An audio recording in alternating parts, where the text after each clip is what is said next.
In today's video, I'm taking you with me on a little field trip to a little town called High Springs, where scuba tourism meets antique stores on Main Street. Back at home, my favorite place to be, I take care of some much needed dusting and vacuuming. I'm so glad to be home, and I'm very thankful to be able to have a home like this. Rob updates us on the shed project and fills us in on all that we need to know. And then I finish a princess peg doll, and then off to the raised herb bed for some thyme and sage. Thank you so much for joining me today. All right, we're off on a field trip today to a little town nearby called High Springs. See you there.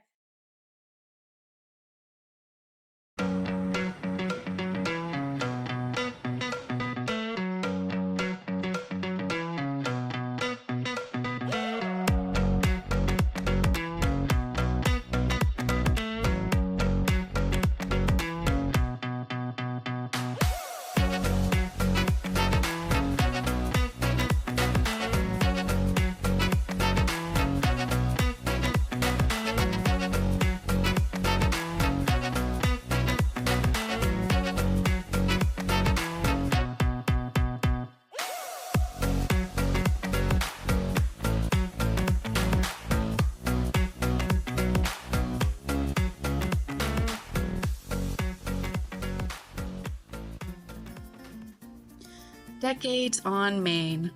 Great hospitality with many rooms and lots of vendors. We love Decades. Our family's been visiting this antique store for many years. They offer not just great finds, but the happy helpers at the front greet you with a smile and are very welcoming. The owners are great too. We met them a few months ago and they were a joy to chat with. We thought you would like to take a peek around this quaint shop with us. See something you like? They're on Facebook and Instagram. This room is our family's favorite room in Decades. We're always sure to visit this room first. It's full of books, and for our family, books are treasures.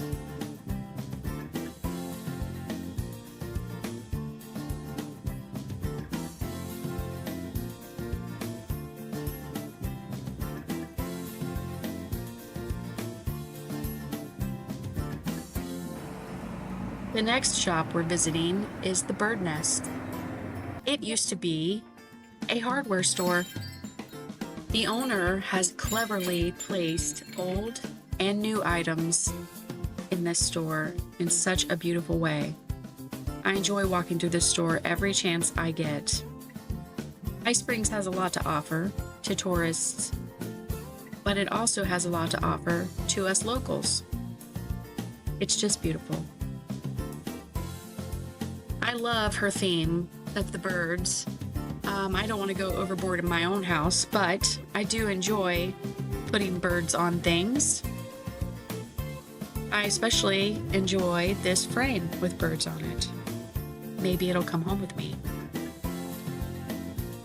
The back room is filled with all sorts of other antique items. I enjoy walking back here. I discovered quite a few things that I thought, maybe one day I'll do that in my own home. Especially this next bit. And it is. I would love to take that door home with me. However, I live in a mobile home. Maybe one day. Finding beautiful ideas to add to our homes can be a blessing. Even if window shopping is all you can afford, it can bring inspiration. Now for my favorite place of all, home. Finding enjoyment in my home is not something that came easily in the beginning of our marriage. I wanted everything all at once, all up front. But that's really not how it works, is it? At least not for me and our family. And that's okay. But as I've grown and matured, I realize that there's different things that I can do to help me to enjoy my home.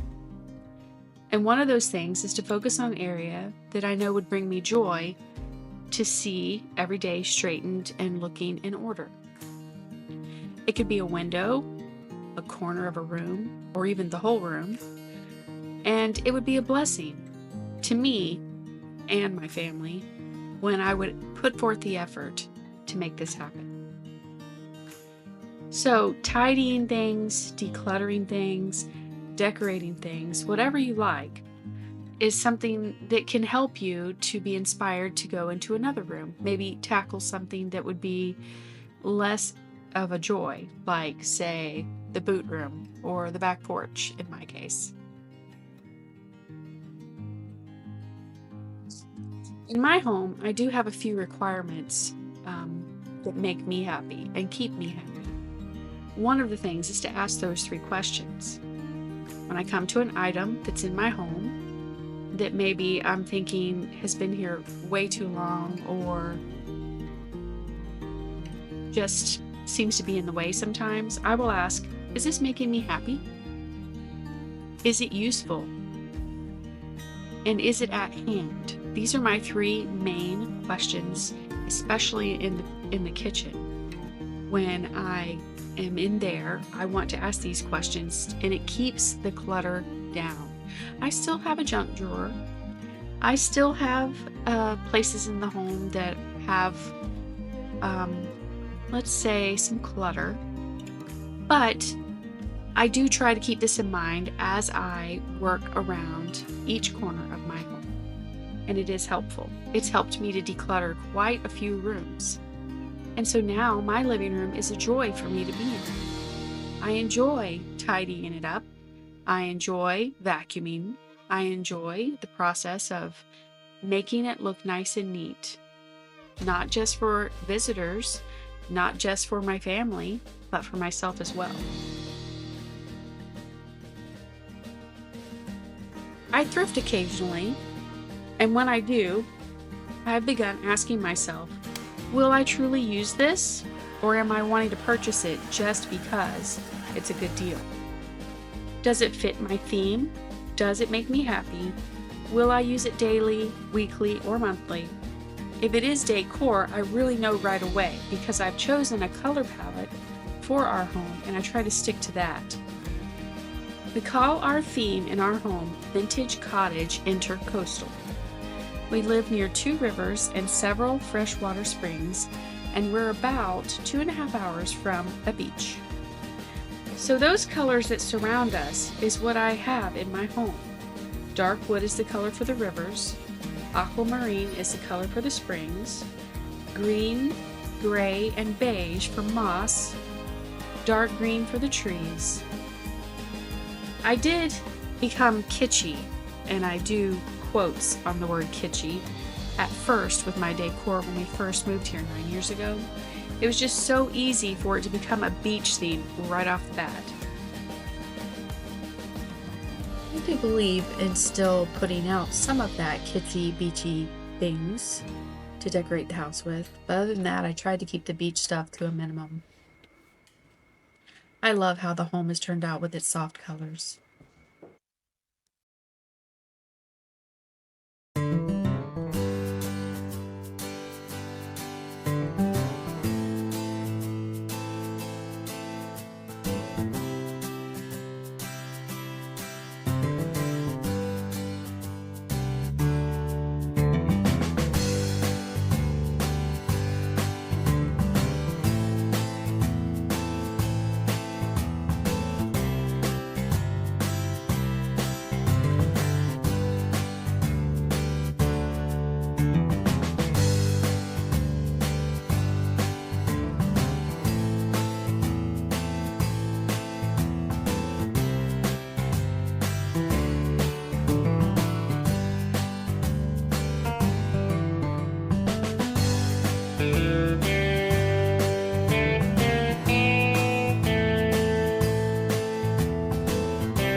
Okay, folks, as you can see, we're making progress on the ceiling, and I came across this top edge of the top plate that didn't have any wood exposed to attach the drywall to, so I had to put in some dead wood or nailers across there to catch the drywall when we go to put it up there. Pretty cool. I got to do it to the other side as well. I think it's because this place originally was just a kind of like a hunting cabin, and they probably were never even thinking about putting drywall up, so it's left for us to do. But it's going pretty well. In the craft studio, I'm finishing a Princess Peg doll. She's based on a video game from the 80s. In September, my girls and I are going to a Comic-Con of sorts in our local area, so I'm working on several pop culture peg dolls. I enjoy painting pegs, but I think I enjoy meeting the people who love the finished pegs at these events even more. It usually takes around 2 hours or a little more to fully paint one of these 3.5-inch peg dolls. That includes drying time. It's better to paint in batches, but I only need one in this instance. The girls and I also do a craft event in the fall just before Christmas. We set up a 10x10 tent, and hopefully it's not windy or rainy. We've endured both, but either way, we always try to have some fun.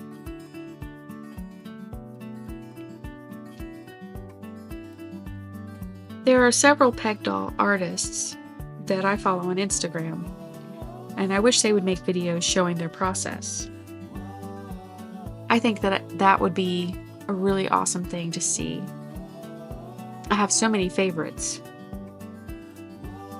That's why I'm sharing my process, because I believe that there are others out there like me who would like to see that. One of my favorite peg doll artists has said she thought that we would think it was boring, but she is so wrong. I'd probably watch her on a loop. She is that good. She knows how to make a peg doll that stands still look like it's in motion, and I have not for the life of me figured out how to do that. I don't really even know where to begin. And that's okay, because I've got my style, and she has hers.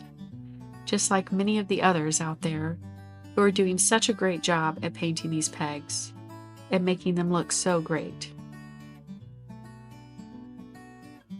I love all the different types of artistry that I see out there on Instagram. Some are so realistic it looks like it stepped out of a portrait painting. Those are amazing to look at. But I tend to enjoy painting cartoon-ish items more than anything, especially if it's from the 1980s. I've written down list after list of different 80s pop culture characters that I just find so nostalgic. And that's why I do it. Because it brings me joy. And even if I never sold one of these things, they are just so fun to look at. I like all the color, but my craft room is full of color. So painting is a joy to me. I will encourage you right here to say that if you think that you could never do this sort of thing, that you really can. I started out with peg dolls that just had dots for eyes, and I tried to paint their bodies with just a little more detail. I will also say that after painting pegs for about 8 years now, that you will gain not just more artistic ability, but you will also gain confidence. So give it a try. They make great gifts, and they can be real fun gag gifts also.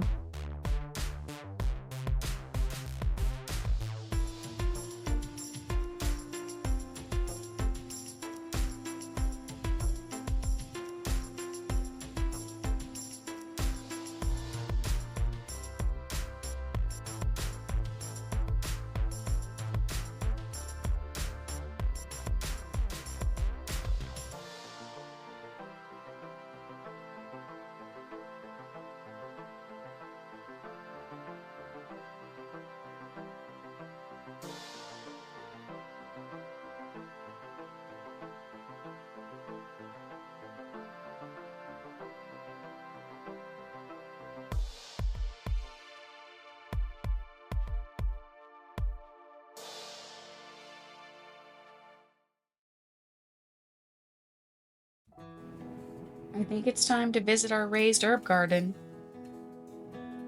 There's the basket. I always remember my hat. What have I forgotten? Oh, yes. The garden shears. Here they are. Onward and outward. Rob has placed a bit of screen over several arrows in our raised bed here. It's helping to keep our herbs from being scorched from the hot Florida sun. They were really suffering at the beginning of summer, but now look at them. Eventually, he will make something more befitting.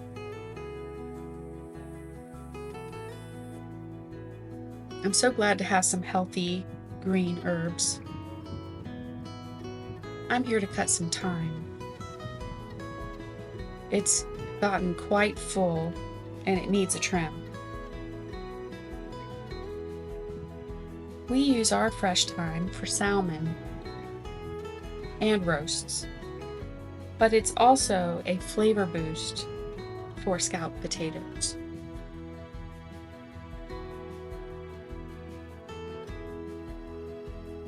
I think this is what slow living is most like.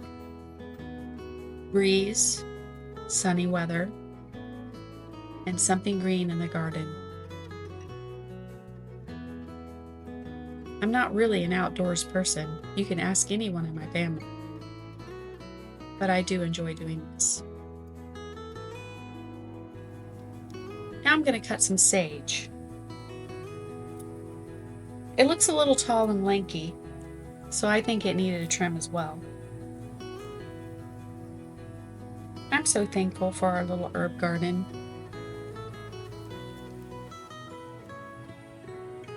Nice. Now inside to get them washed up and prepared for the dehydrator.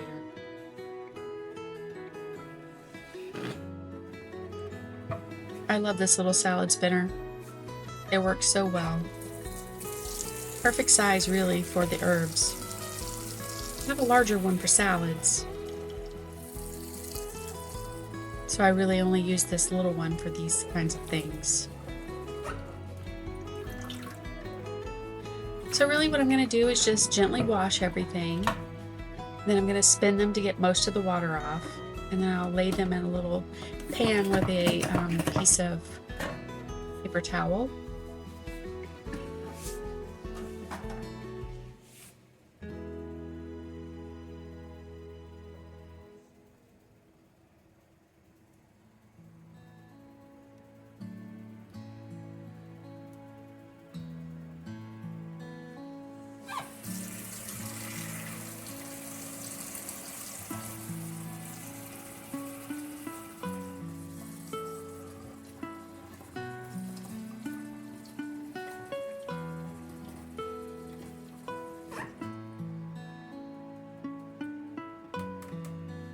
Gotta get every last bit.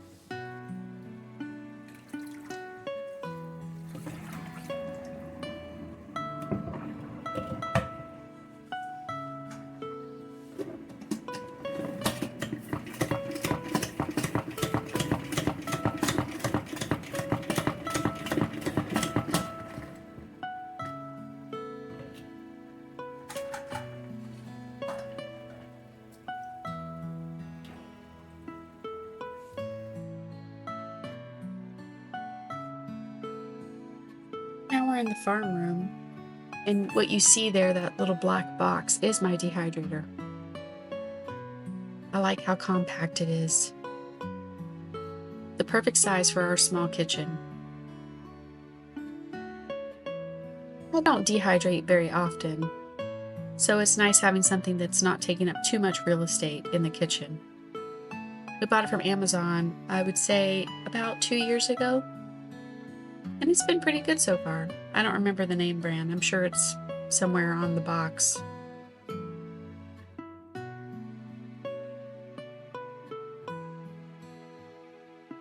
I may have overstuffed that shelf, but that's okay. And for the last bit,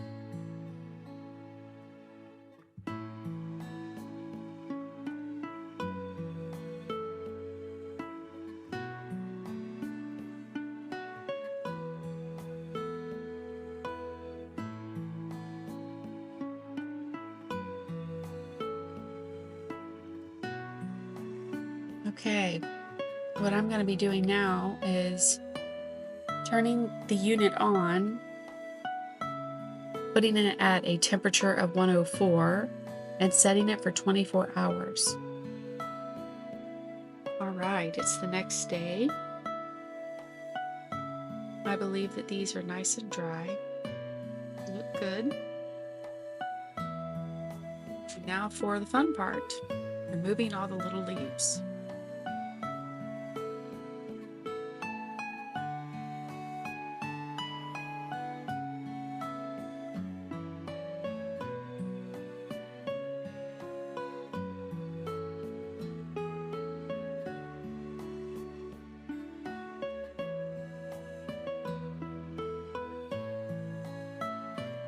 The sage doesn't seem to be dry all the way, so I'm just testing it to see how much I feel that it needs more. I think a couple more hours will do. So here again, setting it at the temp of 104, and for a couple hours, and it should be dry.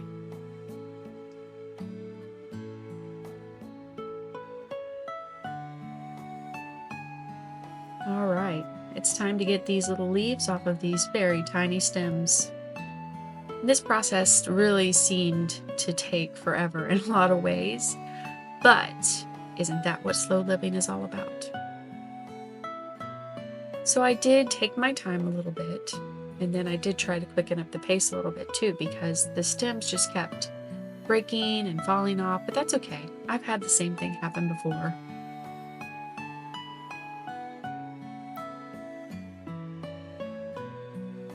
And here's one of my jars that I'm going to decant this thyme leaves in.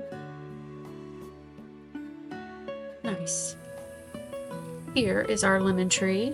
I hope to get quite a few more lemons than just 2 this year. The blossoms are so pretty and they smell so good when they open up.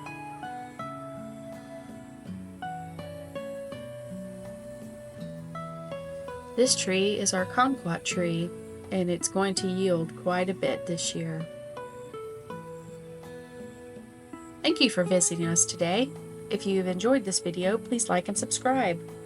And if there's anything that you're interested in this video, whether it be the peg dolls in my Etsy store or some of the shops from High Springs that I visited, please look in the description box below. Until next week, goodbye.